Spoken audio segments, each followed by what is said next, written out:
most of my t-shirts have graphic logos on them, so I lay them face down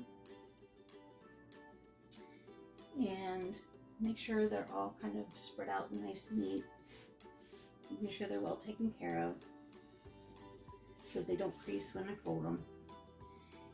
Take one side and fold it towards the center, about a third over, and then you'll take the sleeve and flip it back like that. Then fold the other side over so you have the folds in thirds, and then put that sleeve back over. So you now have a long rectangle. You're going to take the top and you're going to bring it up towards the hem, overlapping it a little bit, about an inch or so, and then grab the whole thing and turn it upside down. I've just found it's easier for me to fold it this way. Then you flip the top up by a third, and then you do it in a third again. Run your hands over it to kind of flatten it out, and then you're finished.